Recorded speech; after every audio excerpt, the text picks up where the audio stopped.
ஏன்னா இவ்வளவு ரசாயன தொழிற்சாலைகள், இவ்வளவு கழிவுகள், இவ்வளவு விபத்துகள், இவ்வளவு சர்ச்சைகள் ஏற்பட்ட போதும் தொடர்ந்து நேற்று நள்ளிரவுல அமோனியா வாயுக்கசிவு, இன்று காலையில பாய்லர் அவங்க இண்டஸ்ட்ரி தான் வந்து அப்போ சப்போர்ட் பண்ணிக்கிறாங்க. பொல்யூஷன் கண்ட்ரோல் போர்டு வரைக்குமே வந்து இப்பவுமே இண்டஸ்ட்ரி ப்ரொடெக்ட் பண்ணணும் தான் பார்த்தாங்க. அவங்க மக்கள் இடத்துல இருந்தோ சுற்றுச்சூழல் இடத்துல இருந்தோ இவங்களோட லாஸ் ஆஃப் டேமேஜஸ் ஆயிருக்கு, லாஸ் ஆஃப் டைவர்சிட்டி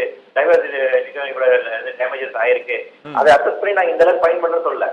இப்ப இங்க ஆயில் ஸ்பில் நடந்த போதுமே சுற்றுச்சூழலுக்கு இந்த அளவுக்கு பாதிப்பு ஏற்பட்டுறதுக்கு அந்த லாஸ் டுவர்ட்ஸ் பயோடைவர்சிட்டி ரொம்ப முக்கியமானதோ அதை மீட்டுருவாக்கம் செய்வதற்கு எங்களுக்கு இவ்வளவு வேணும் அப்படின்னு பீரியாடிக்கலா அவங்களுக்கு பயன்படுது. அதற்கான ஆக்ஷன்ஸ் இம்ப்ளிமெண்ட் பண்றது அப்படியே நடவடிக்கை அப்படிங்கிறது ப்ரோஆக்டிவான நடவடிக்கை வந்து பொல்யூஷன் கண்ட்ரோல் போர்டு அதிகமாக ஈடுபடுவதில்லை. பொல்யூஷன் கண்ட்ரோல் போர்டுடைய தவறு இது வந்து கூடுதலாக நிச்சயமாக இருக்குது. எனவே அந்த மையத்தினுடைய செயல்பாடுகள், அந்த டிபார்ட்மெண்டோட செயல்பாடுகள் அப்படிங்கிறது உன்னிப்பாக வந்து நம்ம ரிவ்யூ பண்ண வேண்டிய ஒரு தேவை அப்படிங்கிறது. இந்த கடல்ல அந்த கச்சா எண்ணெய் கழிவு இந்த போட்ல போய் வாளியில தூக்கி அந்த கழிவெல்லாம் கட்டினாங்க. அப்புறம் பார்த்தா பக்கெட்ல எடுத்தது. இன்னைக்கு வரைக்கும் நமக்கு வந்து ஆயில் கண்டிஜென்சி பிளான் அப்படிங்கிறது நமக்கு வந்து இல்ல. தேசிய நவீன கருவிகள் இல்லையா சாருங்க? மாநில அளவிலான ஒரு கண்டிஜென்சி பிளான் அப்படிங்கிறது ஸ்கிம்மர் இல்லாம சொன்னாங்க. கொண்டு இருக்கணும். நாம் அதையும் செய்யல. மீனவர்களை இந்த இடத்துக்கு பயன்படுத்துவது ரொம்ப தவறானது கூட. அதுவே பொல்யூஷன் கண்ட்ரோல் போர்டு ஃபெயிலியரா தான் வந்து பார்க்கணும். இந்த பூம்ஸ் ஸ்கிம்மர் அப்படிலாம் சொன்னாங்க. அதெல்லாம் அந்த கெப்பாசிட்டி கிடையாது சார். கச்சா எண்ணெய் கழிவுகளை கடல்ல இருந்து அகற்றுவதற்கான இது தன்மை அதுக்கு இருக்கா சார் அந்த கருவிகளுக்குலாம்? இல்ல நம்ம கிட்ட பிளானே கிடையாது, கண்டிஜென்சி பிளானே கிடையாது. அதான் நான் சொன்னேன் இல்லைங்களா, இந்த மாதிரி ஆயில் ஸ்பில் டிசாஸ்டர் ஏற்படுகின்ற போது அவற்றை மேலாண்மை செய்வதற்காக national oil spill disaster contingency plan அப்படின்னு ஒண்ணு இருக்கு. 1996 வந்துருச்சு.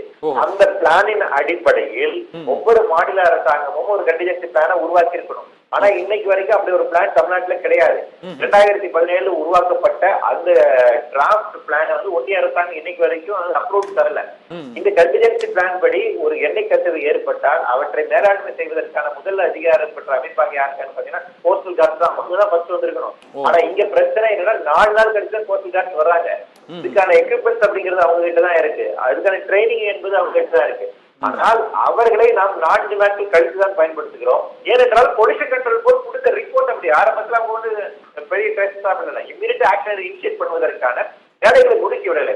மாநில அரசாங்கத்தினுடைய ஒட்டுமொத்த ஃபெயிலியர் அப்படிங்கிறது நம்ம வந்து பார்க்கலாம் சார். வெற்றி செல்வன் சார், கடைசியா ஒரு கேள்வி. வடசென்னை மக்களை பாதுகாப்பதற்கு இந்த வாயு கசிவு, கச்சா எண்ணெய் கழிவு, பாய்லர் வெடிப்பு, இந்த 3 பிரச்சனைகளும் தொடர்கதையாகி கொண்டே இருக்கின்றன. இதை தடுத்து நிறுத்துவதற்கும் நிரந்தர தீர்வுக்கும் அரசு என்ன நடவடிக்கையை எடுக்க வேண்டும்?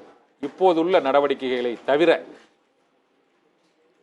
அதாவது என்னன்னா வடசென்னை குறித்ததான ஒரு பிளான் வந்து இனிஷியேட் பண்ண வேண்டும். அதாவது அதுக்கு ஒரு அசஸ்மெண்ட் அப்படிங்கிறது தேவை. வடசென்னை குறித்ததுக்கான ஒரு கேரிங் கெப்பாசிட்டி வந்துட்டு நம்ம வந்து இது பண்ண வேண்டிய ஒரு தேவை இருக்கு. இனிமேல் அங்க வந்து 2 கேட்டகரி இண்டஸ்ட்ரீஸ் அலோவ் பண்ணலாம். எக்ஸிஸ்டிங் இண்டஸ்ட்ரீஸ் என்ன பண்ணிருக்குது? ஏன்னா 2010 ஒரு ஆய்வு அறிக்கை வந்திருக்கு. 2021 இது 2 பொல்யூஷன் கண்ட்ரோல் போர்டு கொடுத்ததுதான். இது 2த்துக்குமே வந்து பாத்தீங்கன்னா கிரிட்டிக்கலி பொல்யூட்டட் ஏரியாஸ் தான் இருக்கு. அப்ப வடசென்னை என்பது மாசுபட்ட ஒரு இடமாக இருக்கின்றது. காற்று மாசு அதிகமாக இருக்கக்கூடிய இடமாக இருக்கின்றது. நீர்நிலை மாசு அதிகமாக இருக்கக்கூடிய இடமா இருக்கு. நிலத்தடி நீர் அதிக மாசாவுள்ள இடமாக இருக்கின்றது. அப்படி இவ்வளவு பல்வேறு விதமான மாசுள்ள ஒரு இடமாக இருக்கின்றது. அதை ரீட்ராய் பண்ணுவதற்கு நாம என்னென்ன நடவடிக்கைகள் மேற்கொள்ள வேண்டும் என்பதற்கான ஒரு அசஸ்மெண்ட் வேணும். ஒரு சயின்டிபிக்கான ஒரு ஸ்டடி வேணும். அதன் அடிப்படையில் இருந்து அங்க இருக்கக்கூடிய தொழிற்சாலைகளை அகற்றுகின்ற ஒரு வேலை செய்வது. இதுதான் அதுக்கான நிரந்தரமாக திரும்பும். இதெல்லாம் மினிமம் டேமேஜ், மினிமம் ஹசாரஸாக இருக்கக்கூடிய இண்டஸ்ட்ரீஸ் இருக்கும். அதை மட்டும் அனுமதித்து விட்டு ஹைலி ஹசாரஸாக இருக்கக்கூடிய ரொம்ப பொலிட்டிக் இண்டஸ்ட்ரீஸாக இருக்கக்கூடிய இண்டஸ்ட்ரீஸை வேறு இடத்துக்கு இடமாற்றம் செய்வது எப்படி, வேற எங்க ரீலோகேட் பண்ணலாம், எதெல்லாம் டீகமிஷனிங் பண்ணலாம் என்பதற்கான ஒரு முறையான ஆய்வு மேற்கொள்ளப்பட வேண்டும். அதன் மூலமாக நடவடிக்கைகள் மேற்கொள்ள வேண்டும். அதுதான் ஒரு நிரந்தர தீர்வாக இருக்கும்.